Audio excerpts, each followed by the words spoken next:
लेकर चलता हूं। रवि साहब, जो न्यू रिजीम है डायरेक्ट टैक्स का, इनकम टैक्स का, उसमें काफी बड़े बदलाव किए हैं उसके स्लैब्स में, और वित्त मंत्री का कहना रहा कि इससे अब सबके जो हाथ में थोड़ा ज्यादा पैसा बचेगा। कुछ एक फिगर भी दिया उन्होंने, 17,500 रुपए का, अलग अलग लोगों के लिए अलग अलग होगा जो अलग अलग स्लैब्स में आएंगे। क्या इससे फायदा होता हुआ नजर आ रहा है? बिल्कुल सिंप्लीफिकेशन। और इसमें आई थिंक देखो, जो फोकस मिड इनकम हाउसिंग है और जो मिडिल क्लास है, वो ऑलवेज इस गवर्नमेंट के कोर में रहा है, और शायद वही इन्होंने आज जो बजट है उसमें एनविसाज भी किया है। और मेजर में या तो आज जो इनकम के स्लैब हर बार चेंज होने भी चाहिए, क्योंकि रेगुलर जो कॉस्ट ऑफ लिविंग वो बढ़ती जा रही है। तो हर चीज की कॉस्ट बढ़ रही है, तो उसके अंदर जाहिर है तो कहीं भी टैक्स में कोई भी सेविंग होगी तो वो कस्टमर को बेनिफिट देगी। सर, तो क्या जब हम बात कर रहे थे बजट पूर्व, तो ये मांगे मतलब आपके विशेष थी कि भाई थोड़ा पैसा कस्टमर के हाथ में एक्स्ट्रा दो, तो वो तो आता हुआ दिख रहा है। आपको लग रहा है अब इसका सेल्स पे भी इंपैक्ट आएगा, प्लस हम रोजगार को लेकर भी जो एक बड़ा पुश मिला है उसको भी इसमें इंक्लूड कर लेते हैं? आप मेरे से पूछ रहे हैं? जी जी। तो मेरी बात ऐसी है विपिन, कि आपने कस्टमर के हाथ में ज्यादा पैसा देना चाहिए, ऐसे हमारी मांग थी। और अगर आप ये जो मांग की जो ओके हुई है, वो काफी छोटी हुई है मेरे हिसाब से। आपने कस्टमर्स को फील गुड फैक्टर जो इंडिया के ओवरऑल ग्रोथ की वजह से है, उसे ज्यादा देनी चाहिए और कस्टमर्स के हाथ में ज्यादा पैसा देना चाहिए। इससे क्या होगा, कस्टमर विल स्पेंड मोर, और ये स्पेंडिंग में सारे जो टैक्सेस आप कलेक्ट करते हो जीएसटी के और बाकी सारे, तो उससे गवर्नमेंट की इनकम काफी बढ़ती है। लेकिन आप देखिए तो what I am very happy with is that government ने स्किलिंग को काफी ध्यान दिया हुआ है, एम्प्लॉयमेंट को काफी ध्यान दिया हुआ है, connectivity by way of infrastructure को काफी ध्यान दिया हुआ है। और ये सब चीज करने से जो इंडिया की पॉपुलेशन जो प्रिडिक्टेड है 70% will move to urban centres, मेरा ये मानना है इससे कई ज्यादा सिटीज डेवलप होगी, जो हमारी एक तरह से रियल एस्टेट इंडस्ट्री के लिए काफी अच्छी है। एंड द अदर थिंग जो किया है कि लोगों के रिलीजियस सेंटिमेंट्स को ध्यान में रखते हुए ये भी वो एरियाज को काफी ग्रोथ देगी। तो overall all this is very good for real estate. जी, तो निरंजन सर, चाहे वो रोजगार को बढ़ावा देना हो, चाहे आप इंफ्रास्ट्रक्चर पे एक बड़ा पुश दे रहे हो, चाहे आप बात कर रहे हो कि चलिए हमने आपके बमन साहब थोड़े निराश है कि जितना मांगा था उतना नहीं, लेकिन चलिए थोड़ी एक्स्ट्रा इनकम आपके हाथ में आई, और अफोर्डेबल हाउसिंग पे मोटा पुश, तो क्या मैं मानूं कि ये रियल एस्टेट के लिए तो बुरा नहीं है बजट? मतलब बुरा, बाकी ओवरऑल बजट पे भी हम आपकी राय लेंगे, लेकिन रियल एस्टेट के लिहाज से ठीक ही ठीक है।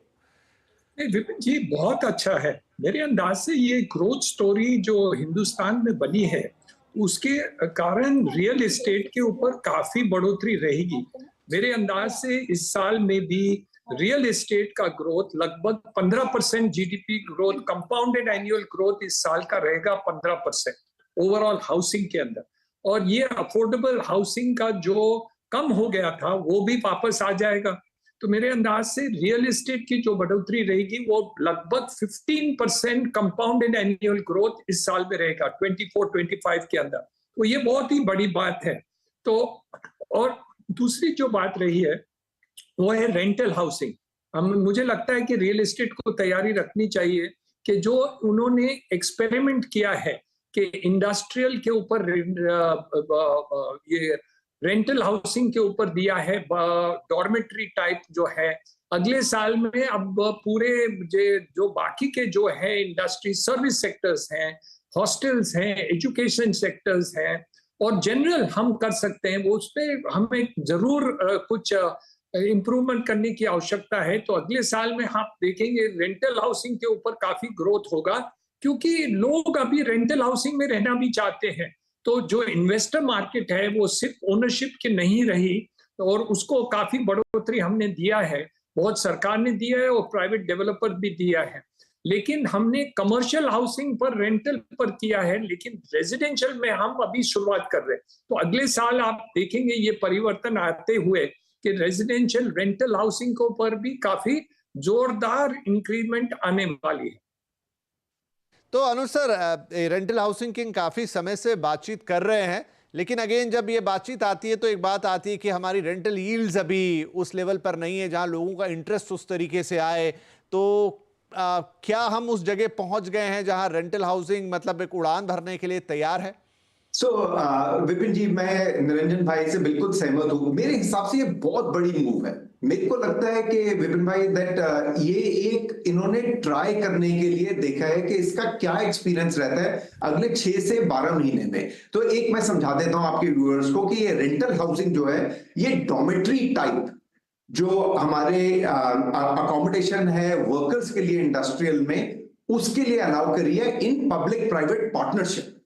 सो अगर विपिन ये पब्लिक प्राइवेट पार्टनरशिप में है तो इसका मतलब इसकी यील्ड्स जो होंगी ये ठीक बैठेंगी, नहीं तो प्राइवेट पार्टनरशिप नहीं आएंगी। एंड यील्ड किस लिए ठीक बैठेंगी? बिकॉज जो लैंड दी जाएगी पब्लिक प्राइवेट पार्टनरशिप में वो बहुत रीजनेबल दामों पे दी जाएगी ताकि आपकी यील्ड ठीक बैठ जाए। अगर ये हो जाता है विपिन इसमें, तो आप देखेंगे जो निरंजन भाई बोल रहे हैं ना, फिर बॉम्बे, दिल्ली, बैंगलोर, पूना, हैदराबाद, यहां पे जो हाउसिंग फॉर ऑल हम बोल रहे हैं, वो ऑनरेबल प्राइम मिनिस्टर ये नहीं बोल रहे कि हाउसिंग फॉर ऑल सबको खरीदना है अपना अपना घर। हाउसिंग फॉर ऑल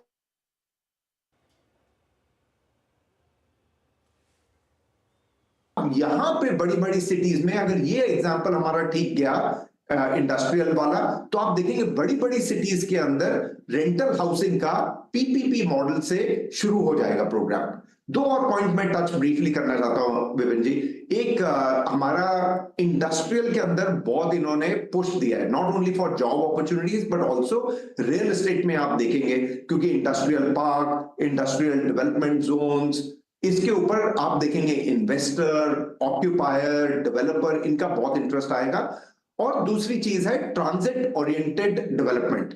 इसके अंदर 30 लाख से ऊपर किसी भी टाउन के अंदर, सिटी के अंदर अगर लोग हैं तो 100 सिटीज ऐसी इन्होंने आइडेंटिफाई करी है जहां पे ट्रांजिट ओरिएंटेड डेवलपमेंट पे जोर दिया जाएगा। अगर आप इस सबको पूरा ऐड करते हो तो रियल एस्टेट पे काफी ज्यादा पॉजिटिव इंपैक्ट आया। अफोर्डेबल हाउसिंग हमने बात करी, रेंटल हाउसिंग हमने करी, इंडस्ट्रियल वेयर हाउसिंग हमने करी, और फिर transit oriented development. And overall जो थीम रही है इस बार की वो job creation, opportunities, entrepreneurship, startup. तो ओवरऑल मुझे ऐसे लगता है कि पूरा एनवायरनमेंट क्रिएट किया गया है कि आपको रियल एस्टेट इंफ्रास्ट्रक्चर डेवलपमेंट में पॉजिटिविटी आएगी।